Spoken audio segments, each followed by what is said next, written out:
The show can't start until we crack open a bottle of Revelton. Whether it's their crisp, clean vodka, the bold spice of their rye whiskey, the rich smoothness of bourbon, or the original honey whiskey that started it all, every pour is a taste of craft and passion straight from the heart of Iowa.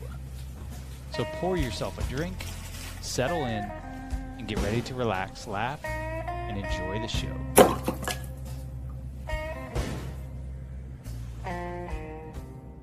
Hey, it's Andrew Downs. I'm proud to support Three Beards Media, and I would love to work with you. If you need merchandise for your company, organization, band, softball team, whatever, I can help. From name brand apparel to promotional items, large orders or small, online stores, and more, I can help your brand stand out. AKC Marketing is local, based in Johnston, and we are an employee-owned business, so our costs are low and our turnaround times are fast. But most importantly, we give you personal service to make sure you get exactly what you're looking for. Email me at andrew@akcmarketing.com or find me on social media, and let's make some cool stuff together. Now sit back and enjoy this Three Beards Media podcast.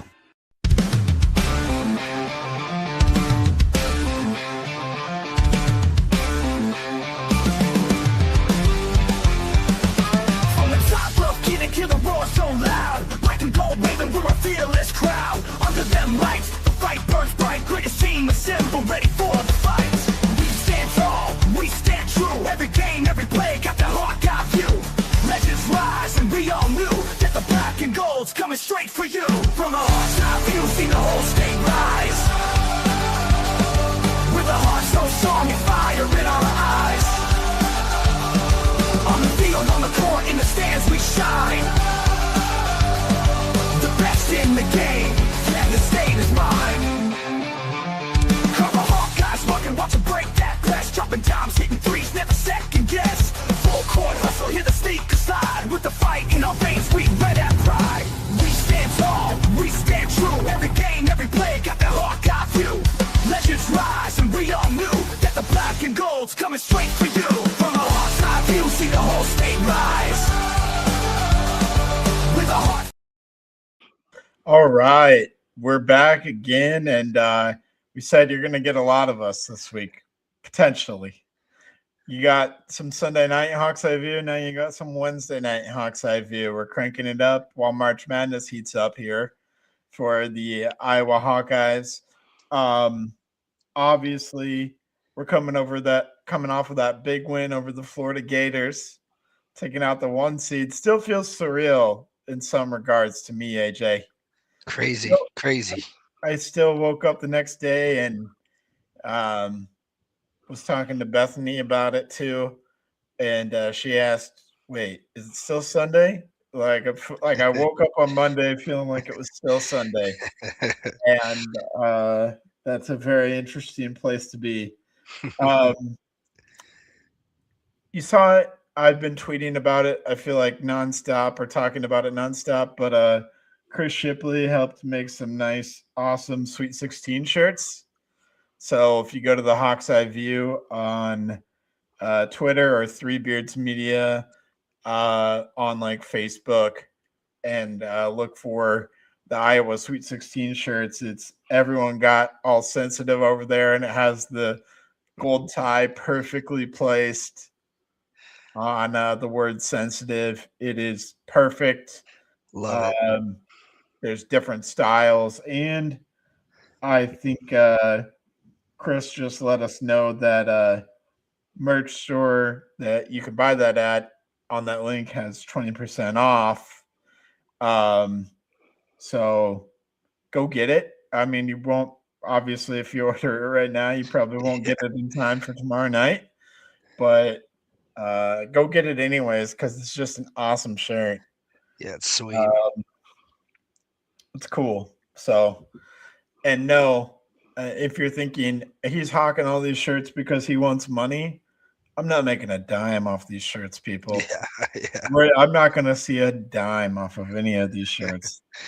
I just want everybody who listens, who knows about the shirts, to just have a cool shirt to wear for the rest of their lives. Because it's just a historic shirt, really. Yeah, it's commemorative. It's a commemorative Sure to have a commemorative moment and a quote that's going to live on forever.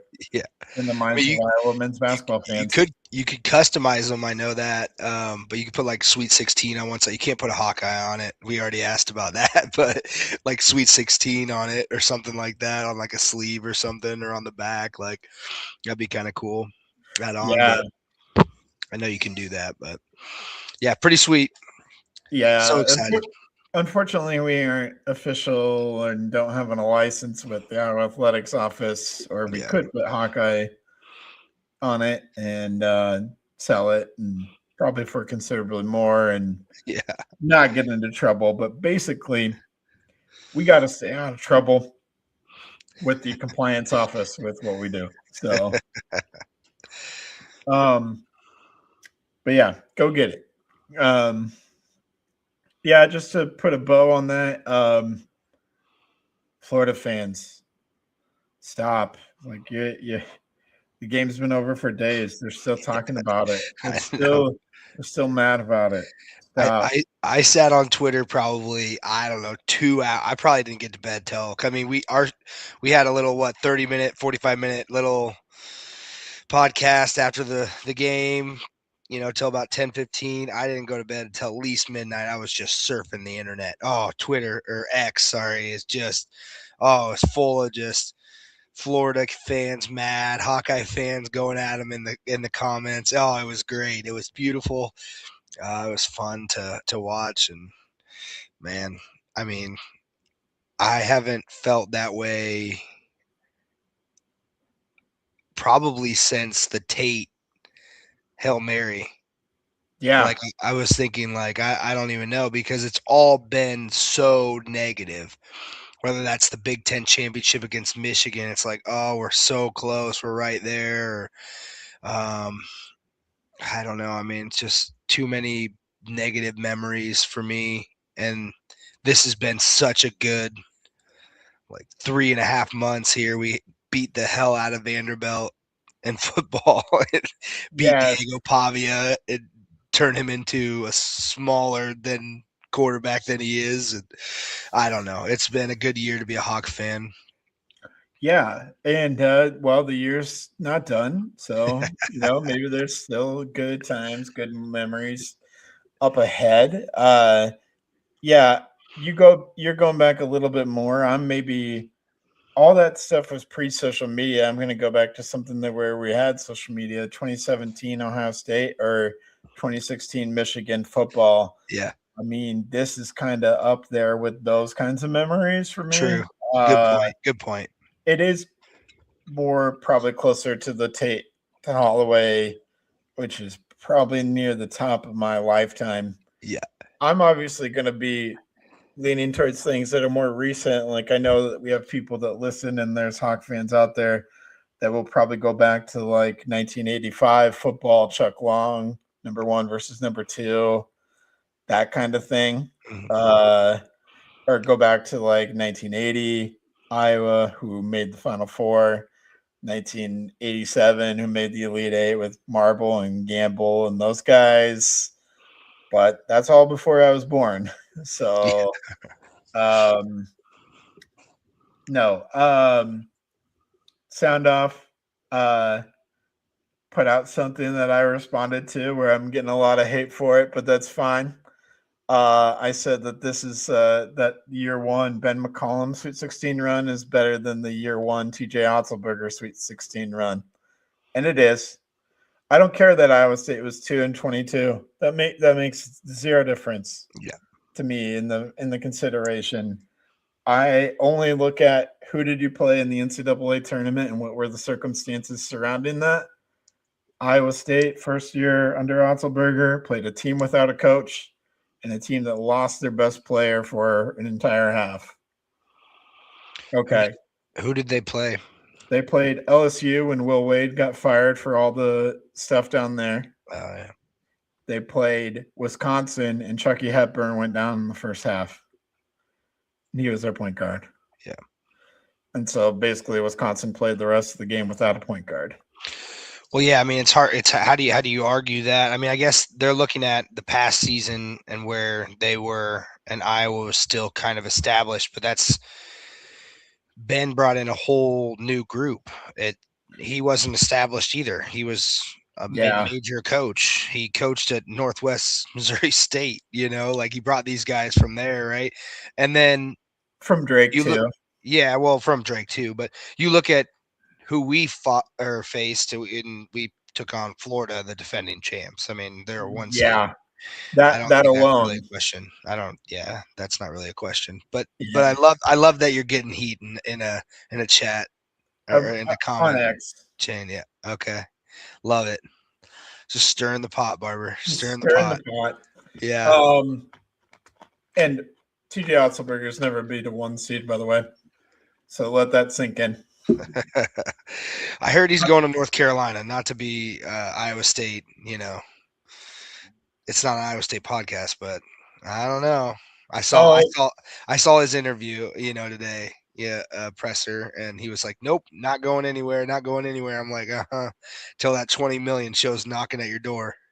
Well, and Jamie Pollard came out on Twitter a bit ago and said he's going to stay. Yeah. So we will see. I don't Yeah. believe it. I don't believe it when I see it. I would just love that. That would just make my whole year better, no matter what. If they lost their football coach and their basketball coach. Anyways, we don't need to talk Iowa State. We need to talk. No, we do. We do, because they talk about us on Side of the Storm, so don't worry about it. We're good. We're fine. They're losing their entire women's basketball team too. So, Yeah. And maybe their coach there. So we'll see. Yeah. You could lose 3 of your coaches in the 4 major sports in 1 calendar year. That's pretty bad. Yeah, and lose a gymnastics program. And lose a program. No, I'm with you. And TJ Otzelberger's 1 foot out the door, man. Whether he'll admit it or anybody will admit it or not, he's gone. But that's okay. I'd run from Ben McCollum if I could too. Sorry, I gotta. Oh, and on that note, by the way, yes, you will hear Ben McCollum's name mentioned with like UNC, Kansas, Kentucky. If Kentucky opens up, like you'll hear Ben McCollum's name. Not a concern. Not a concern. Because truly, Iowa is a dream job for Ben McCollum. Grew up an Iowa fan, grew up a Tom Davis fan, says Iowa's home, means it. So he's here. We love it. He's here to stay. So, and also just flat out, like we talked about in the post-game Florida show, we're going to commit more resources to him. Like anybody who was on the fence is going to commit more money to Coach McCollum in this program. Beth Getz is going to do that. She's going to do everything she can to commit more money to him and mean it and let him do what he wants. I mean, for lack of a better term, do exactly what he wants with NIL. So, okay. I just wanted to assuage any fears. If you see his name out there in any coaching searches, you don't really need to worry about it. Yeah, I was texting a friend of mine who's an Iowa State fan. He's like, "You worried? Are you worried about Ben?" I go, "No, you should be worried, not me. I'm not worried. He just got here, 1, and 2. Have you not seen all these photos of him sitting there with Dr. Tom Davis and sitting in his dad's locker when he was a kid? And come on, no. Yeah, zero worry, man. Zero worry whatsoever. Yeah. I mean, at this very moment. Right. Is there a moment down the road where I could see it? Sure. Maybe, but maybe not. Maybe he's just Kirk Ferentz. Yeah. He just doesn't want to leave. Never leaves. That's fine. That's what we do at Iowa. That's fine. All right. Also, it's kind of weird, but transfer portal stuff is going to heat up at the same time while we're playing in this Sweet 16 and possibly beyond. It's going to heat up. Um, yeah, we'll talk about that at a later date, but I wouldn't be surprised if news starts to kind of break in that regard for Iowa. Not like about players leaving, but about maybe players coming in. You never know. So it's funky how it works with that. Yeah. But all right. Let's get to the big we feel like we buried the lead. Yeah. 15 minutes in, and we are just now talking about the Sweet 16 game. The Sweet 16 matchup, the rematch for the third time this year. Iowa, Nebraska, round 3 in Houston, Texas, tomorrow night, 6:30, TBS. It's gonna be a war. It's gonna be a bloodbath. 1-1 split the season series with each team winning at home. Nebraska winning in overtime the second time. What do you see? How are you feeling going into this one? What do you see going into tomorrow night's game? I've been nervous this whole tournament, so I'm not going to say I'm not nervous. I was looking through Twitter and looking at things. I saw, both games. Obviously, we know we're close, but we actually led in rebounds per game in the series, two game series. So that's positive. Rebounds tell a story a lot of games, I think. For me, it's Bennett Sturts. I mean, we won without him, and we can do that. We showed it against probably definitely one of the best teams in the whole country. But I think this is his game to get going again. We talked about getting 30 from him, and we beat Florida. We didn't need that. So I see it as it's a team performance again.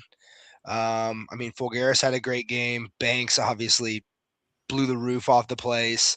Not maybe so much in the second half, but Koch hits the most beautiful 3 I've seen all season from him. A lot of positivity coming out of Koch. I think he's going to play a big role in the game. We're going to need him for sure to step up and hit a couple threes. But if Sturts can just and honestly, that Vanderbilt game, they got Lawrence into foul trouble real early. We're prone to it as well, foul trouble. So I'm hoping the whistles are swallowed a little bit and they let us play that Florida Iowa game we saw where it was really physical. Because we can beat Nebraska. We can out physical Nebraska. They're not that physical of a team. Not like Florida is. So if they allow that to happen, I feel very confident in this Iowa bunch. Yeah. Glad you brought up rebounds. That was especially prevalent in the first time we played them in Iowa City. I think the rebounding was 37-24. Iowa, advantage Iowa. And we had 12 offensive rebounds in that game, which was a huge factor. We also had 12 turnovers in that game. So I'm looking at those two stats in tomorrow's game. That's something to monitor beyond what you said about Bennett Sturts. I think he has to play a little better, definitely just shoot a little bit better from the field, and we'll feel really good. But we got to win rebounds, and we got to play even or better in terms of turnovers with Nebraska, because it was even in Iowa City. We had 12, both teams had 12 turnovers in Iowa City. And I believe they're pretty low, right, on turnovers in a game. I'm pretty sure. Yeah. I think in the first, maybe the second matchup, they talked about it. It's just the name of the game, especially late in the year like this. Like, you turn the ball over, you lose the game. Yeah. Nebraska turns the ball over 9.7 times per game. which is 30th best in the country. Okay. They don't necessarily turn people over at a high rate. They force 13 turnovers per game, which is like 77th. So they have a nice defense, and that is actually probably the best part of their team. Yeah. They're 6th in Ken Palm's defensive efficiency. And last time Iowa played them, we had 19 turnovers. But we did some weird things where we worked Sturts off the ball a lot in that game and put Combs on the ball quite a bit. And Combs had if you'll remember, had an incredible game. Yeah. Scoring-wise, and basically forced the overtime himself against Nebraska. And so that was really encouraging and got him going. But you'll also remember that Tavion Banks didn't start and didn't play until about 12 minutes into the game for some disciplinary reasons, I think. Mm-hmm. And came in and then was effective in that game, had 7 rebounds and I believe 12 points. But we are going to have Banks presumably starting this time and probably playing more than 26 minutes, pending foul trouble. But he's going to be playing more. And I think that those rebounds, turnovers, you talked about Sturts. I'm going to go with Banks because he's been awesome. Yeah. And we need him to be awesome. He's got to make his free throws, though. Yeah. That was kind of a killer in the Florida game. Yeah. When we could have lost the game very easily because of that reason. We've known this, though, that the free throw shooting is kind of a problem for Iowa. But, yeah, absolutely, it'd be nice to be good on our free throw. I would like to see his free throw percentage since, he hit, 31 in a row? Is that what it was? Yeah. Well, something like that. Yeah, I can't quite grab that off the top of my head. Yeah. But I definitely don't think he has been as efficient from the free throw line for sure. But we definitely need him to make he's shooting a respectable 79% on the year. So it's Mannion who struggles with the free throws. A lot. But since kind of that streak there that he had going on, it's interesting. Let's see. Yeah. Since kind of that streak, 2 for 3, 5 for 7, 3 for 5, 4 for 4, 4 for 5, 2 for 2, 2 for 3, 3 for 4 against Nebraska. You're looking at the Florida game, kind of an outlier, 5 for 10. Okay. Actually, I mean, he has some other 50% games, but those are like 2 for 4, 1 for 2. Mm-hmm. 2 for 5 in a non-conference game against Xavier that we won convincingly, right? Mm-hmm. So I would say if he shoots 10 free throws again, he's probably going to make more than 5. Yeah. More than 5. I'm sure he's been working on it all week too. Yeah. And some of that is just like back-to-back, or not back-to-back, but one day's rest. Yeah. But as a team, collectively, free throws were a little rough in that Florida game. Yeah. So, Nebraska, though, I mean, that's another advantage for us too, is we can hit them on the boards, specifically when we're on offense.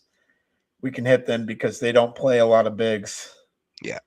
They play Mast and Buchtenschel, and that's really the two guys that they want to play in those big spots the whole game. And if either of those guys are in foul trouble, then they're kind of stuck, and they're playing a little bit of small ball. They play that no middle defense. Don't know if fans are familiar with that concept. I mean, it's just like what it sounds. They're trying to keep you on the sides and out of the middle. They're trying to keep you force you to one side, the right or the left, and keep you there. And the first time Iowa played, we did a pretty good job of making them move around. And even late in the second time, making them move around and shifting them and getting easy buckets that way. But in the overtime, we kind of stagnated, stalled out a little bit with our movement, and it wasn't there like it was for the other 40 minutes of the game, which allowed us to stay in it. So that's something to watch. When I was on offense, is the ball moving? Is the ball popping?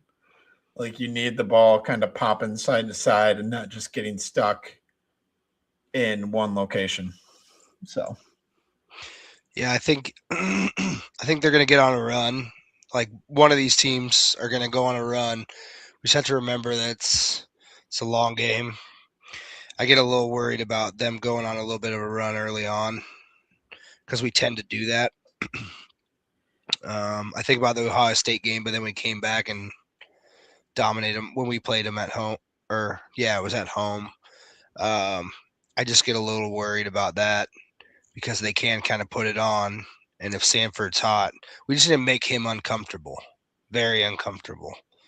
If we can do that, because Vanderbilt kind of let him score. And then their first game too, same thing. They just kind of let him do what he wanted to do.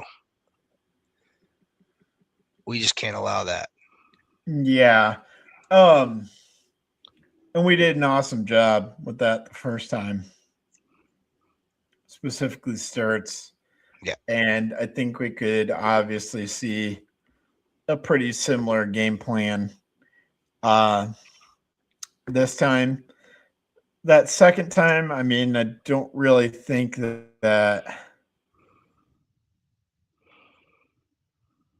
I got to look and see what Price had for points the last time we played. I'm looking at it right now, I swear. Maybe not. I'm getting the advanced stats, but give me 1 second. He had 15. 15. Yeah, he had 15 the second time and 11 the first time. He took 13 shots the second time to get 15 points. So Hoiberg had 15, Mast had 14. Cale Jacobson had 15, and that guy was actually the one who really killed us in the overtime, actually. Yeah.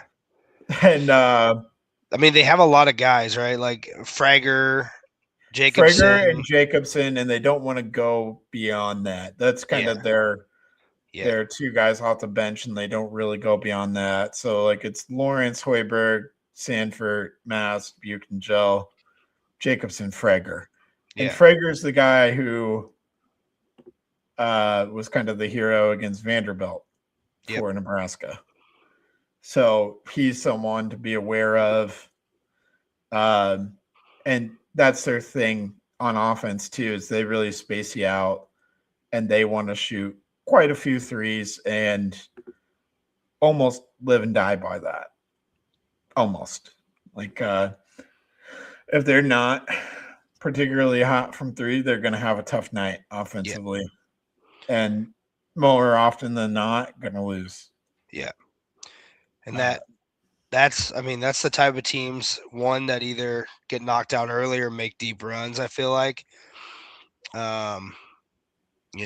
You find out it's not your night, and then you got to change up everything that you've been doing all season. It's kind of difficult to do that, especially against an Iowa team. So my hope is they come out, one, our defense is on fire, turn them over early, get ahead, keep the lead, move on, wipe our hands of Nebraska again, and take on what I think is most likely going to be Houston in Houston. If we see Illinois, that would be another crazy rematch. I mean, not looking ahead too much, just thinking. But what a game! This is going to be awesome. I'm going to have it absolutely blasting as loud as I possibly can in my basement here, and just enjoy every moment of it. A Sweet 16 doesn't come very often. Everyone's striving to get themselves at least to this point, unless you're the Blue Bloods, I guess. I mean, obviously, we want to get to the national championship. We want to win the national championship, but when you're a program that's just kind of starting to get its legs back, this is where you want to be and have a chance to get to that national championship and keep making a run. So I'm excited. Me too. Well put. Prediction time. First and foremost, I think the pressure is on Nebraska in this game. Don't get me wrong. There's plenty of pressure for Iowa too, because it's the Sweet 16, right? But pressure all on Nebraska because they've clearly never been this far before. Fred Hoiberg has been this far before, but it's been a long time. Yep. And just in general, Nebraska athletics is desperate to beat Iowa athletics in something that has substance because they haven't done it for the better part of a decade. They're desperate, right? So it's tough for them, right? Like this is going to be very difficult for Nebraska. Yeah. What's the line? The line is 1.5, right? Nebraska's favorite by 1.5. Teetering on 1.5, 2.5. Nebraska favored. So technically, like Iowa's a slight underdog. What's the over under? Great question, buddy. 131.5, which, sounds very much like an Iowa game. Yep. And if we hadn't really gone to that overtime, I mean, we would barely have been above that in Lincoln. Mm-hmm. We hadn't gone to the overtime. Yeah. So, in March Madness, in this kind of a tournament, everything slows down too, and the scoring slows down tremendously. So, I think all these things kind of play advantage Iowa. And like we've talked about Sturts. I think this is kind of his moment too, to really. Sam Hoiberg's a good defender, and they're going to try to put Sam Hoiberg on Sturts as much as they can. But I think we're going to see a similar offensive game plan to the first time where Sturts was able to really hunt guys like Price Sanford and Cale Jacobson and Braden Frager. He was able to hunt those guys, get switched and matched onto them one-on-one and just go to work. And I think we're going to see a pretty similar game plan where Hoiberg's not going to be spending a lot of time on Sturts on defense because of the offense that we're going to run. So I'm going to take Iowa to win, and I think it's going to be something like 68-62. Okay. Iowa. I like it. I like the Hawkeyes too. 64-60, 65-62. Let's do 65-62. Okay. I like that. So we're right around 120. Let's do 66-63. So right around that over under mark. Vegas never lies. So they're going to be right there, I'm sure, unless we get to an overtime again. But I think they're on the wrong team. I think they're on the team that's seated higher, is why I think that. And from what I've heard, at least, more of the money is on Nebraska as of right now, in the 60s, I believe, 60 percentile, some 68% or something from what I heard. So I like it. The money's on Nebraska. Keep it there. That's what we'd like to see. Vegas has had a rough tournament so far. Gives me a little bit more ease going into tomorrow night, knowing that Vegas doesn't want to lose. Right. Yeah. I don't know why that shouldn't make my nerves any better, but it kind of does in a little bit, but yeah. I just real quick was looking up Nebraska and their losses. I mean, this is another thing to watch, but in their losses this year, I think they're shooting probably 30% or under from 3 Okay. every time. So if they're right around that 31% mark, that's not a winning form. If you combine that with probably going to get out rebounded, and then who knows on the turnover battle. Yeah. Just from a team stats wise, it's just, is Nebraska shooting the 3 well? If that's a no, if they're getting out rebounded, and if the turnovers are either in Iowa's favor or wash, Nebraska needs 2 of those 3 things to go right to win. Is it the race to 62? Is that what the law of 62, or am I making this up in my head? I mean, I only know of the race to 69, but you tell 69. me Okay. No, maybe you're telling me it's different for postseason. Yeah. Because not all these games hit the 69-point mark in the postseason. Right. And Iowa games don't very often. So yeah. But yeah, that's another mark to hit. But I'm just looking at it from a team perspective. Yeah. I think those are the stats you're going to have to look at from an overall team perspective. So, all right. With that being said, we are going to take a little bit of a break here, and then we'll come back and wrap it up. Buying or selling a home is one of the biggest decisions you'll ever make. That's why choosing the right real estate team matters. The Jenny Farrell team with RE/MAX Concepts has been helping families across the Des Moines metro find the right home since 1998. Born and raised right here in the community, Jenny understands the neighborhoods, the market, and what truly makes a house feel like home. Whether you're buying your first home, upgrading your space, or preparing to sell, the Jenny Farrell team provides expert guidance every step of the way, from market analysis and listings to negotiations and closing. Their consultative approach means you'll feel confident, informed, and supported throughout the entire process. Jenny Farrell Team, RE/MAX Concepts. Call or text 515-779-7500. Visit jenniferfarrell.remax.com. Experience you can trust. Results you can move into.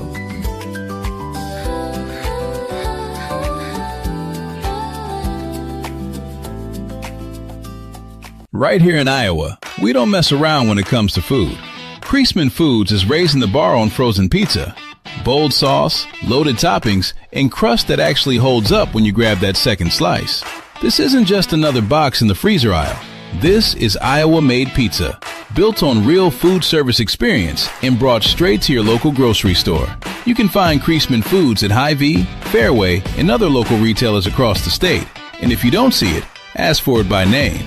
Because if you're already buying frozen pizza, you might as well buy one that brings serious flavor to the table.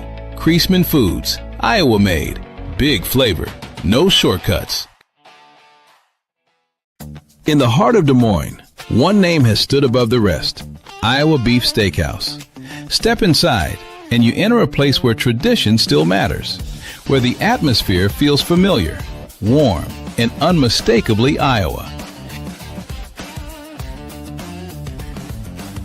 Service isn't rushed. It's personal, attentive, and rooted in genuine care. And before the main event, the freshest start in the city, our signature salad bar, crafted every single day. Then comes the reason people have returned for generations: Iowa beef, hand-seasoned with pride. Guided by flame, forged by heat. This is where flavor becomes legend. Served with the same care it was crafted with. A meal meant to be remembered. And whether the night calls for bold, smooth, or something in between, our bar offers a selection as rich as our history, including the old-fashioned we've become known for: balanced, timeless, unforgettable. And long after the fire cools, the glow of this place stays with you. Iowa Beef Steakhouse, 1201 East Euclid Avenue, Des Moines, Iowa, where Iowa comes for steak done right.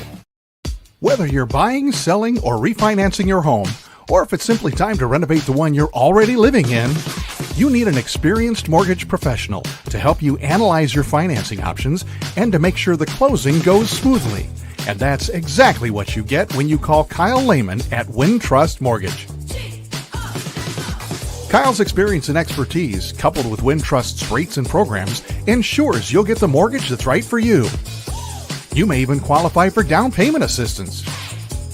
Before you reach out to a realtor, call Kyle and get pre-qualified, empowering you to start shopping for the home of your dreams. Call Kyle at 515-473-0546. Kyle Lehman Wintrust Mortgage, 515-473-0546. When you walk into Coach's Kolaches, you might be a little overwhelmed by all the great choices, but do not be overwhelmed by how to say it. What's a colache? Oh, cola cheese? Colache? Kolaches? Kolache? Like the shoes? No, that can't be right. It's kolache, but it don't matter what you call it, as long as you call it good. Start your morning the Coach's Kolaches way. Every single batch is made fresh at sunrise by Coach himself. You can taste the care in every bite. Craving something savory? Go with that branded Texas flavor. Warm, hearty, and packed with down-home goodness. Or maybe you're craving the sweeter life. Then you've got to try the fruit-filled kolaches or those soft, fresh cinnamon rolls that practically melt in your mouth. Got that game day fever? We got just what you need at that tailgate. How's it going, man? Good. Tailgating this weekend. Yeah, what can I get Big you? one. Give me a dozen jalapeno sausages and 6 each of the sausage and bacon. And listen, we all know how good these are, so you better get more than you think. So run, don't walk to Coach's Kolaches, 2777 100th Street in Urbandale, or call ahead for big orders at 515-802-6200. All right, welcome back, and thanks to all of our sponsors. Man, they just keep growing. Maybe we'll be raking in the NIL money soon. Who knows? But probably not. All right. Well, I don't want to just end this podcast on a sour note. We'll try to do our best. We'll try to provide some optimism, but it's hard after losing at home to Virginia in devastating fashion. And you want to talk about free throws? Yeah. AJ, that was 100% the Achilles heel, especially for a Chit Chat Right. Yeah. It's been so awesome all year to go 2 for 4 at the end of the first overtime, which, granted, shouldn't even be in this scenario, probably. But getting a flagrant foul called on Virginia and then getting the ball back and getting fouled again and going 2 for 4, and then allowing Virginia to make a bucket, which forces a double overtime, and then losing in double overtime, that's a tough blow. Yeah. So it's hard to stomach.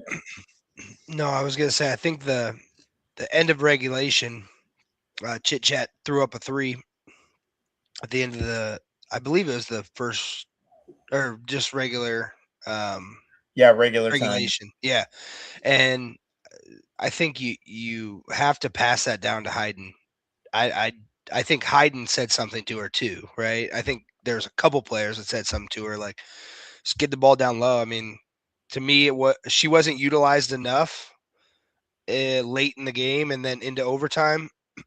And then in double overtime, obviously she fouled out.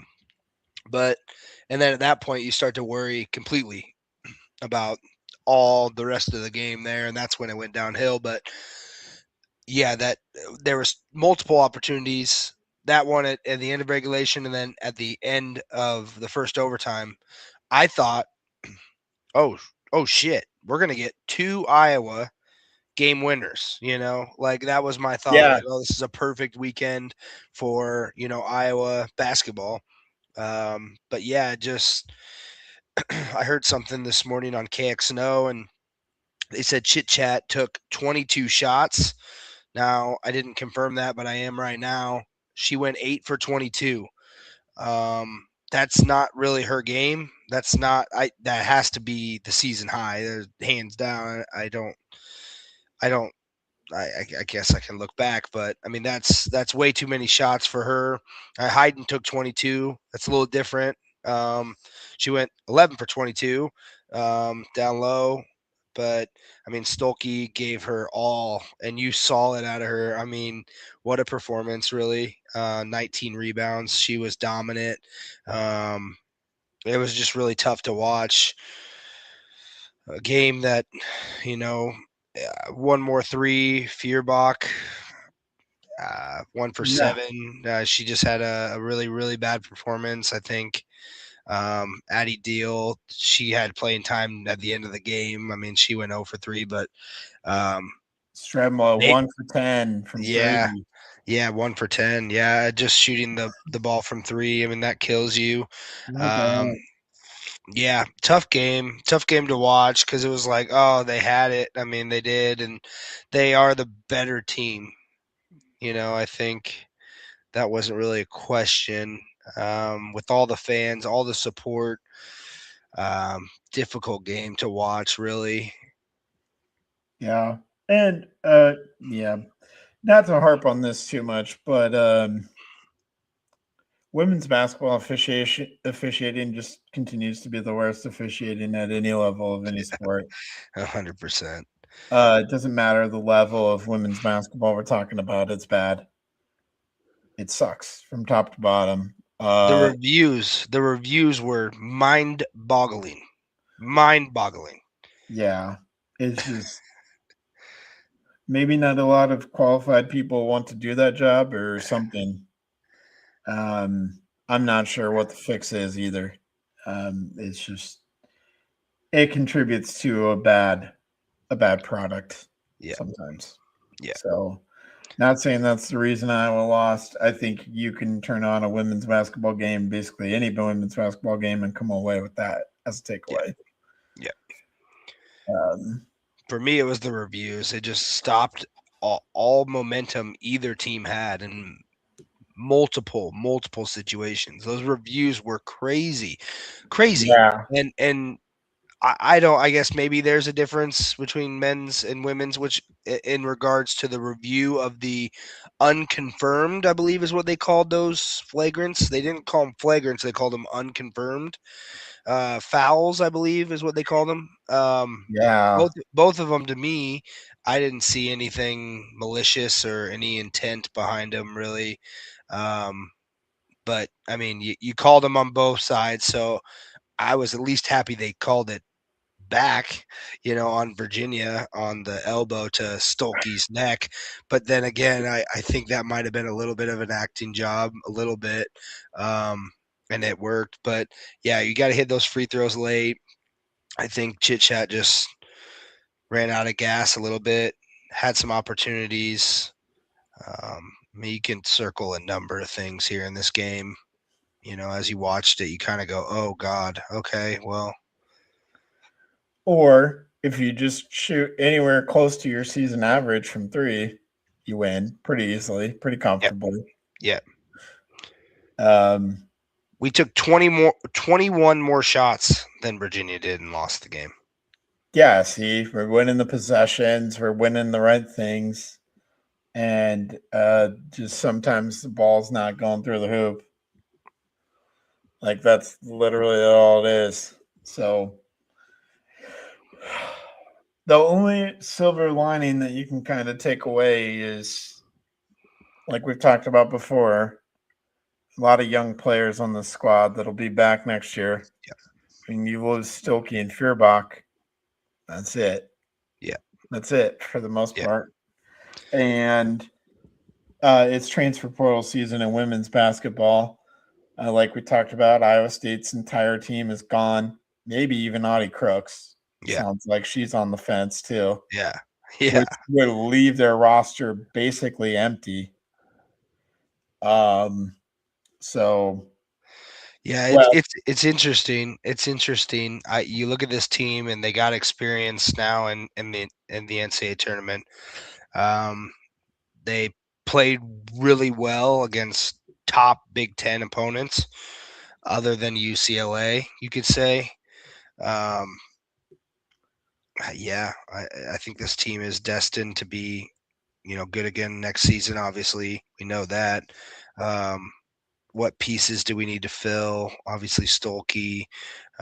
We need to find another defender, a non-ball defender like Feuerbach. I think she's hands down probably the best defender. I don't think that's a question.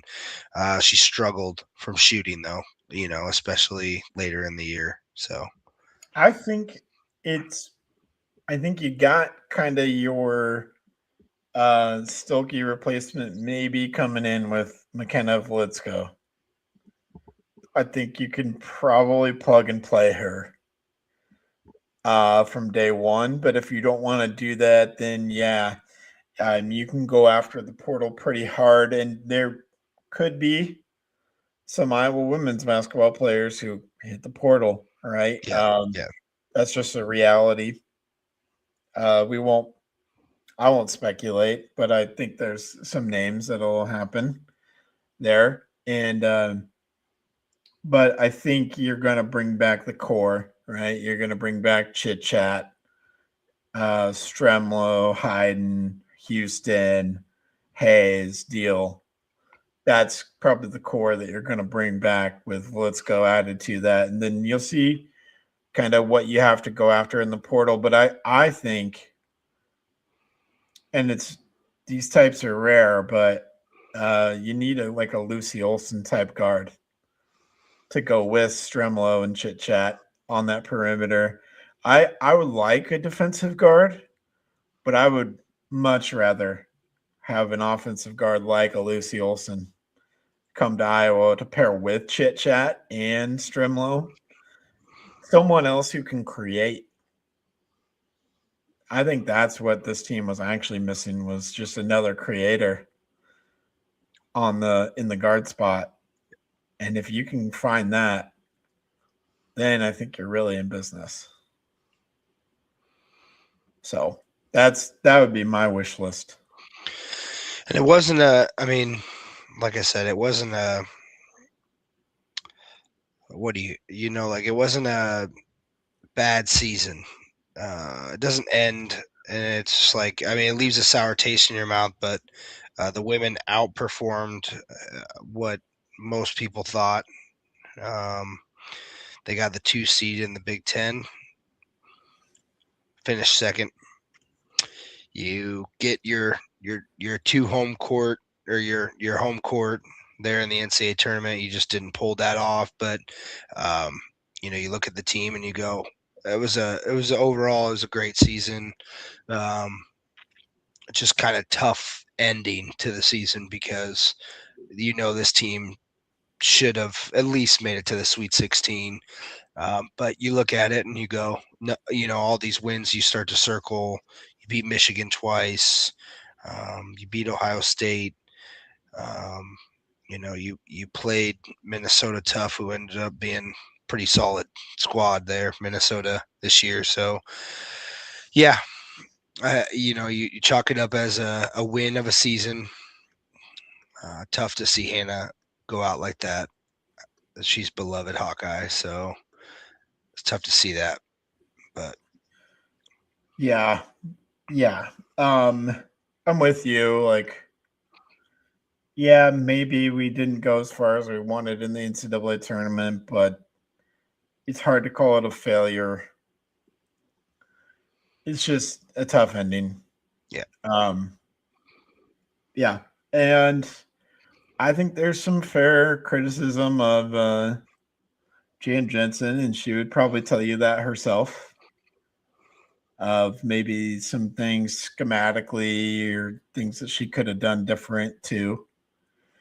And we'll see. But I do think that next year will be good, because the talent will be upgraded, which sounds crazy to say, but I think the talent will be upgraded.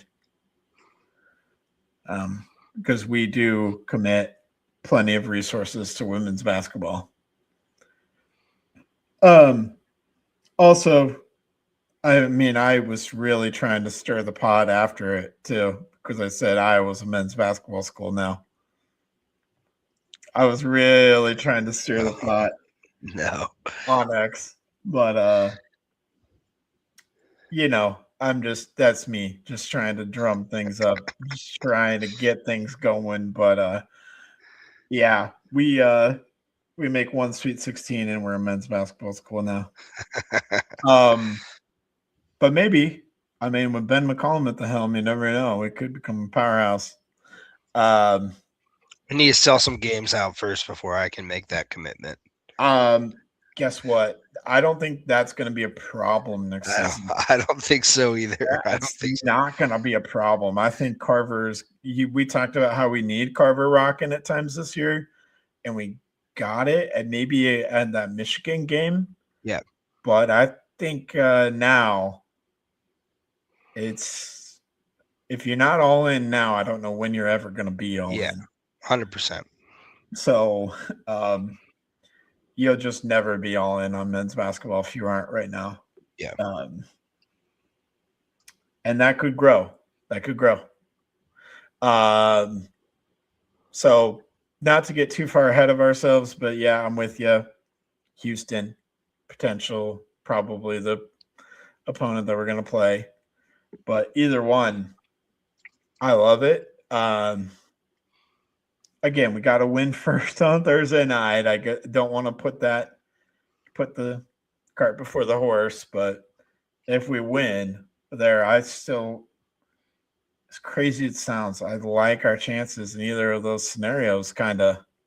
I know Houston's been decimating teams. Houston's really good. Yeah, but they play a style similar to Iowa, where they slow it down and grind it out. And we're comfortable with that. And they're very athletic, though. They are very athletic with it, but they slow it down and grind it out too, which I think in some ways keeps some inferior teams in the games with Houston. Yeah. And can allow you to sneak one. I would like to see Houston rather than Illinois, in my opinion. I like Illinois a lot. I think they're scary in a lot of aspects of the game. They can really change it up. They can drive. They can shoot the three. They have big men down low. Yep. They kind of hit Iowa in their weak points more so than what I think Houston does. Because no disrespect to JoJo Tugler and Chris Sinak, those guys are maybe undersized bigs. They're not 7-footers running around out there, but they're very athletic. Not the most skilled, but rough, tough, physical. Mm-hmm.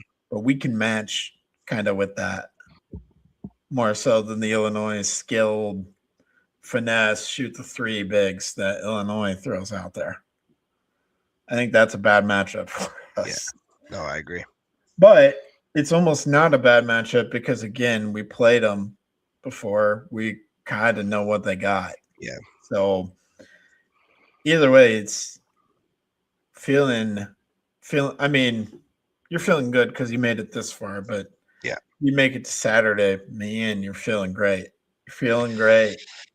So let's just do it. Let's just get to Saturday so we can play for a Final Four. And I'll tell you what, if we win Thursday and Saturday, I think we're coming back on Thursday and Saturday for more Hawks Eye View. You're gonna get 4 podcasts in like a week from us if we win on Thursday night and or Saturday, especially if we win Saturday. I feel like we got to get on here. Yeah, for sure. Saturday.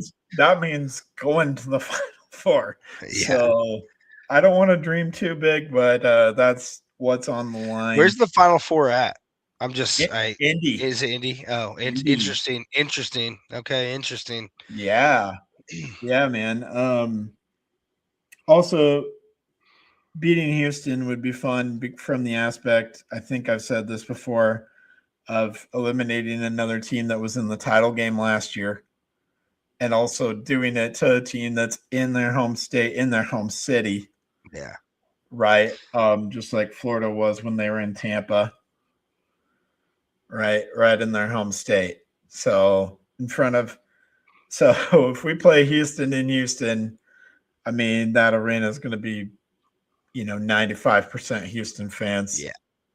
So it's a road game. It's a road game. I'm looking at what was it, 3 years ago? NC State. Is it DJ Burns? Is that? Yeah. I'm looking at that team. I know they were, a double-digit seed, but it's possible to still go on runs here, and it's possible. Yeah, I'm just excited for this matchup to at least get there. I feel way more hopeful looking at that matchup than if we were to play even just Vanderbilt, to be quite honest with you. So let's do this, Barber. I'm excited. Hawks in the Sweet 16 right here. Let's go to the... I got to finish out my bracket. I got to put up the rest of my logos tomorrow, but that one right there is the one that matters the most right there. Yeah, let's do it. And let's just get ready to advance that logo a couple more times. Let's do it. I'll have it printed out as I have this whole bracket. The whole bracket, I've had Iowa printed out the day of, and the day of. So let's do it. Let's go. Let's do it. All right. Tomorrow night, 6:30, lock in. It's going to be a long day tomorrow at work. If you're at work, it's going to be a long one. Just every minute's going to drag on. So be prepared. But, all right. Thank you, everybody. Appreciate you listening, tuning into another episode of the Hawks Eye View. Andrew Barber and AJ Hawksby with you here. And we hope to be back tomorrow night for a little bit to celebrate with you all. Have a great night. Go Hawks. Go Hawks. Go Hawks. Talking football, talking hoops, every sport in between. I don't WA, yeah, you know what I mean. From the Hawks Eye View, see the whole state rise. With a heart so strong and fire in our eyes. On the field, on the court, in the stands we shine. The best in the game, yeah, the state is mine.